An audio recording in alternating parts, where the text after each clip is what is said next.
Le film commence avec quelques adolescents assis autour d'une table lors d'une fête à la maison. Le sujet principal est de savoir comment brûler des calories et rester en forme.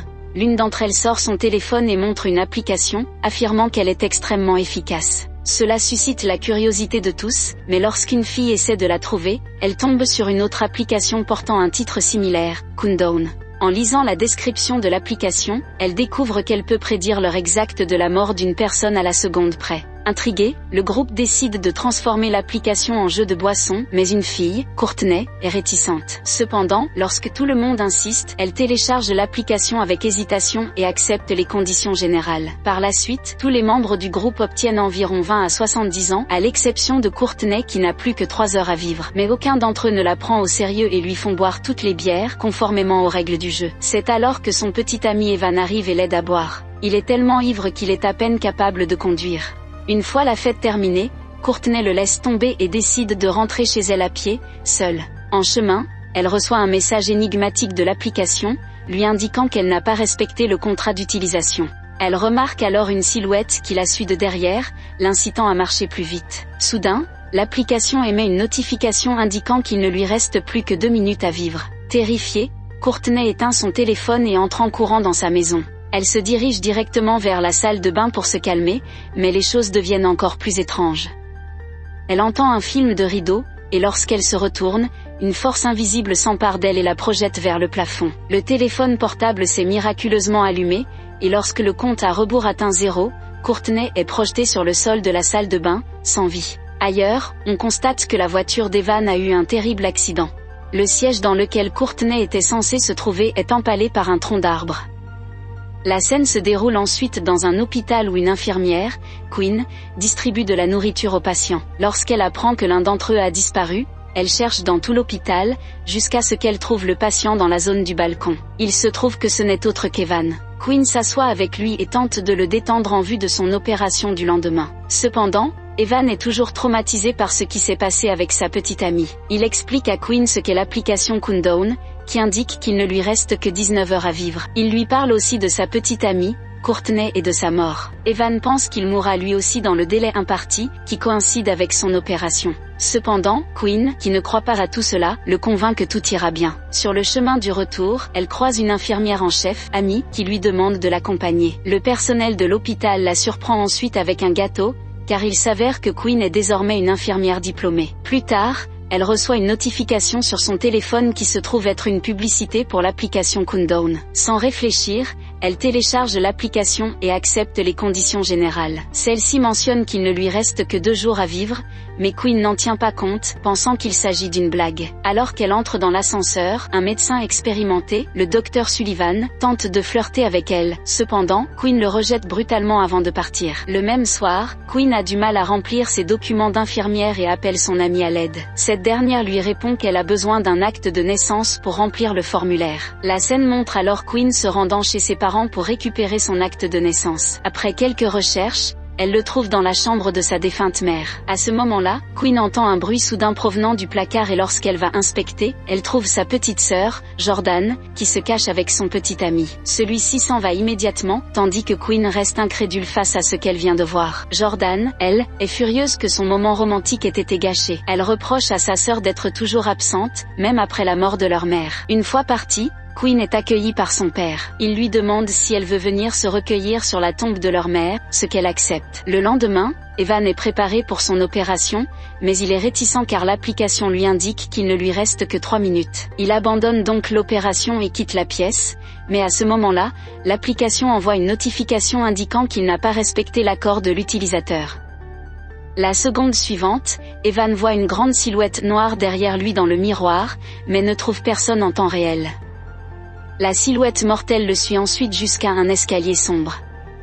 Evan utilise la lampe de poche de son téléphone et navigue nerveusement dans l'escalier. Lorsqu'il lève les yeux, il aperçoit soudain une silhouette portant les vêtements de Courtney. Elle l'attrape et le jette dans l'escalier, juste au moment où le compte à rebours atteint 0. Peu après, Quinn arrive au travail où Amy l'informe de l'incident, ce qui la perturbe. Pour obtenir plus d'informations, elle vole le téléphone d'Evan mais se rend compte qu'elle a besoin d'une empreinte digitale pour le déverrouiller. N'ayant pas d'autre choix, Quinn se rend à la morgue de l'hôpital. Là, elle essaie d'utiliser le doigt d'Evan, mais cela ne fonctionne pas. Elle ouvre donc les yeux de ce dernier et déverrouille finalement le téléphone grâce à la reconnaissance faciale. Alors que Quinn consulte son téléphone, elle remarque que le compte à rebours a atteint 0. Plus tard, elle réalise que le compte à rebours est à l'heure même où elle va retrouver son père et Jordan pour aller sur la tombe de sa mère. Elle appelle donc son père et annule immédiatement ses projets. Comme prévu, l'application lui indique qu'elle n'a pas respecté les conditions d'utilisation. Soudain, Quinn aperçoit une silhouette sombre dans la pièce. À son grand soulagement, il ne s'agit que du docteur Sullivan, venu lui demander de l'aide pour un patient. Le soir même, Quinn fait tout son possible pour supprimer l'application, mais en vain. Elle surfe alors sur Internet pour trouver des solutions. Elle tombe sur différents cas concernant l'application Countdown, ce qui ne fait qu'aggraver ses inquiétudes. Alors qu'elle s'apprête à dormir, elle voit brusquement un Evan mort sur son lit. Excédée, elle jette son téléphone par terre, le brisant complètement. Mais malgré cela, le compte à rebours est toujours affiché. Cela terrifie profondément Quinn, qui se rend à sa voiture et s'y endort. Au matin, Jordan la réveille et toutes deux se rendent à l'appartement de Quinn.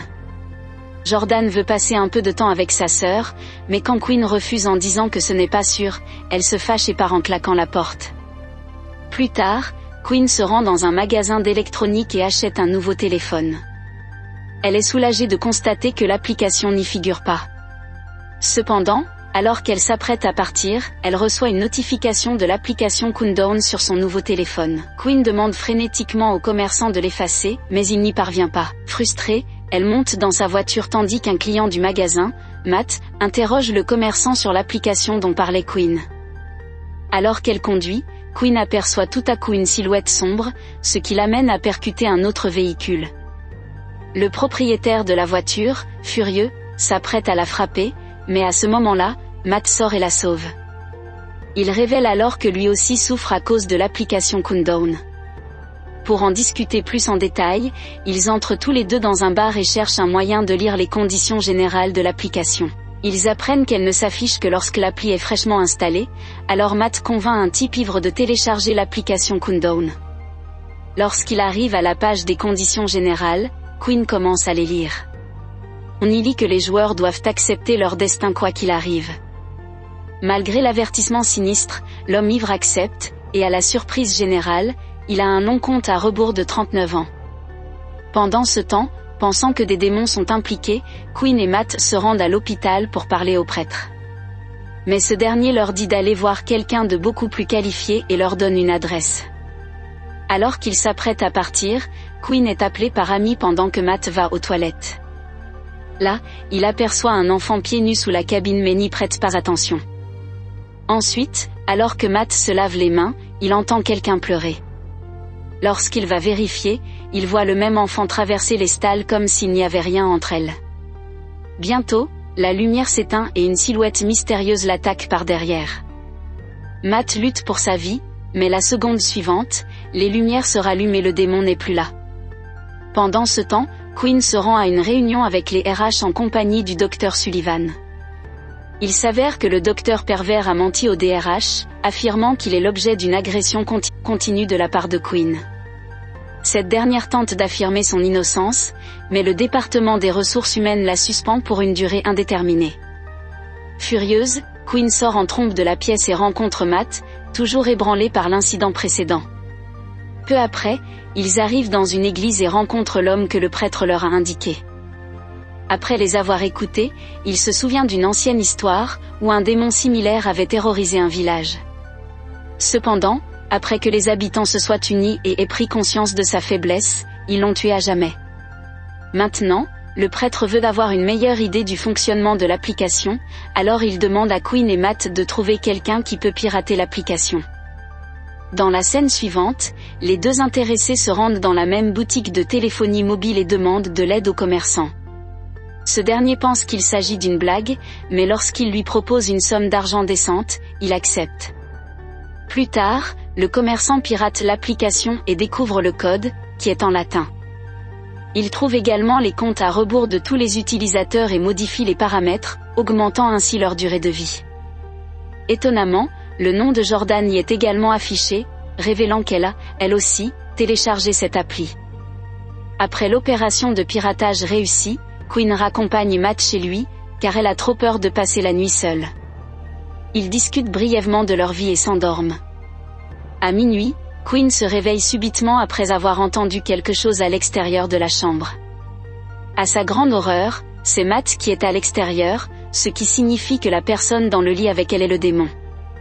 Elle panique et lorsque Matt enlève les draps, le démon disparaît. Malheureusement, le compte à rebours de Matt et de Quinn reprend son cours initial. Ailleurs, Jordan entend son téléphone sonner dans une autre pièce et va le chercher. Lorsqu'elle remarque le compte à rebours, les lumières se mettent soudain à vaciller et elle entend sa mère décédée parler. La seconde suivante, la femme apparaît. Jordan manque d'avoir une crise cardiaque et s'enfuit pour sauver sa vie. Heureusement, Quinn et Matt arrivent à temps et la sauvent. Le trio se rend ensuite chez le prêtre. Celui-ci déduit du code de l'application qu'une malédiction a été jetée sur eux. Le prêtre explique alors que pour lever la malédiction, la personne qui possède l'application doit soit mourir prématurément, soit dépasser la durée du compte à rebours. Comme prévu, ils choisissent la deuxième option, et le prêtre décide de les aider. Il bénit du sel avant de faire un cercle sacré pour les protéger des démons. Une fois la procédure terminée, Matt s'aperçoit qu'il ne lui reste plus que 2 minutes au compte à rebours et s'écarte un instant. Quinn l'accompagne pour le consoler, mais ils finissent par s'embrasser avec émotion. Soudain, les lumières s'éteignent et tous se précipitent à l'intérieur du cercle. Le démon apparaît peu après et comme prévu, il ne peut pas entrer dans le cercle. Tout à coup, le téléphone de Matt se met à sonner et il commence à avoir des visions de son frère décédé, qui le manipule pour le faire sortir du cercle. Le démon l'entraîne immédiatement à l'extérieur du bâtiment et Quinn lui court après. Mais lorsqu'il se retrouve, Matt est brusquement renversé par une voiture et tué. Dévasté, Quinn retourne à la maison et découvre que sa sœur saigne d'une coupure apparente. Elle emmène immédiatement Jordan à l'hôpital. Là, Quinn est abordée par une autre infirmière qui lui révèle qu'elle aussi est victime des abus du docteur Sullivan. Elle souhaite que quelqu'un le tue de manière horrible. En entendant cela, Quinn a une idée brillante. Comme Sullivan possède également l'application, elle prévoit de le tuer prématurément, en espérant que cela lèvera la malédiction. Plus tard, Quinn parvient à le séduire dans son bureau et lui demande de la suivre dans la section fermée de l'hôpital. Une fois que Sullivan est tombé dans son piège, elle tente de lui injecter une tonne de morphine, mais juste à ce moment-là, Jordan arrive là, à sa recherche. Tout d'un coup, le médecin est entraîné par le démon pour arrêter le meurtre prématuré. Quinn se lance à leur poursuite, tandis que Jordan consulte son téléphone, qui révèle qu'il ne lui reste plus que 2 minutes à vivre. Pendant ce temps, Quinn trouve Sullivan et s'apprête à l'attaquer, mais le démon la repousse, permettant au médecin de s'échapper. Au bout d'un moment, le démon se lance à la poursuite de Jordan. Alors que son temps est sur le point de s'écouler, Quinn l'affronte en plaçant une seringue contre sa peau. Le démon se fait passer pour sa mère décédée, mais Quinn ne se laisse pas abattre. Elle s'injecte courageusement de la morphine, la tuant sur le coup. Comme elle est morte avant la fin du compte à rebours, la malédiction est levée et le démon semble vaincu. Pendant ce temps, Jordan se précipite sur le cadavre de Quinn et découvre avec surprise une drogue inscrite sur son bras avec un flacon et une seringue dans sa poche. Sans perdre de temps, Jordan utilise la seringue et l'injecte dans le bras de Quinn, la ramenant à la vie. La scène se déroule ensuite dans le futur, où Quinn, Jordan et son père se recueillent sur la tombe de leur mère. Le film se termine alors que Quinn reçoit une notification sur son téléphone, indiquant que la dernière version de l'application du Countdown a été installée.